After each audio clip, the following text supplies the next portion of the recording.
जय गुरु जी, शुक्राना गुरु जी, सारी संगत जी को जय गुरु जी। ओम नमः शिवाय, शिव जी सदा सहाय। ओम नमः शिवाय, गुरु जी सदा सहाय। शिव पुराण श्री रुद्र संहिता खंड 3 पहला अध्याय हिमालय विवाह। नारद जी ने पूछा, हे पितामह, अपने पिता दक्ष के यज्ञ में अपने शरीर का त्याग करने के बाद जगदम्बा सती देवी कैसे हिमालय की पुत्री के रूप में जन्मी? उन्होंने किस प्रकार महादेव जी को पुनः पति रूप में प्राप्त किया? हे प्रभु, मुझ पर कृपा कर मेरे इन प्रश्नों के उत्तर देकर मेरी जिज्ञासा शांत कीजिए। ब्रह्मा जी उत्तर देते हुए बोले, हे मुनि श्रेष्ठ नारद, उत्तर दिशा की ओर हिमवान नामक विशाल पर्वत है। वह पर्वत तेजस्वी और समृद्ध है तथा 2 रूपों में प्रसिद्ध है, पहला स्थावर और दूसरा जंगम। उस पर्वत पर रत्नों की खान है। इस पर्वत के पूर्वी और दक्षिणी भाग समुद्र से लगे हुए हैं। हिमवान पर्वत पर अनेक प्रकार के जीव जंतु निर्भय होकर निवास करते हैं।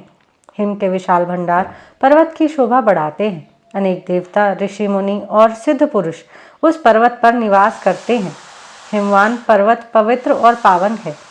अनेक ज्ञानियों और साधु संतों की तपस्या इस स्थान पर सफल हुई है।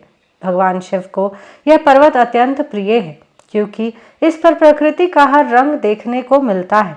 एक बार की बात है, गिरिवर हिमवान ने अपने कुल की परंपरा को आगे बढ़ाने तथा धर्म की वृद्धि कर अपने पितरों को संतुष्ट करने के लिए विवाह करने के विषय में सोचा।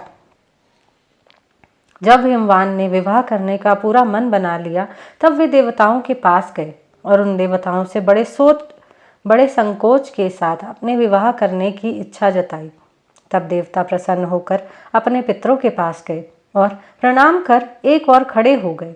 तब पितरों ने देवताओं के आने का कारण पूछा। इस पर देवताओं ने कहा, हे पितरों, आपकी सबसे बड़ी पुत्री मैना मंगल स्वरूपनी है। आप मैना का विवाह गिरिराज हिमवान से कर दें। इस विवाह से सभी को लाभ होगा, सबका मंगल होगा तथा साथ ही हमारे कुल में जन्मी इन कन्याओं में से कम एक तो शाप मुक्त हो जाएगी। तब पितरों ने थोड़ा विचार करने के बाद इस विवाह की स्वीकृति प्रदान कर दी। पितरों ने प्रसन्नता पूर्वक बहुत बड़ा उत्सव रचाया और अपनी पुत्री मैना के साथ हिमवान का विवाह कर दिया। विवाह उत्सव में श्री हरि विष्णु सहित सभी देवी देवता सम्मिलित हुए थे। विवाह उपरांत सभी देवता प्रसन्नता पूर्वक अपने अपने लोक को चले गए।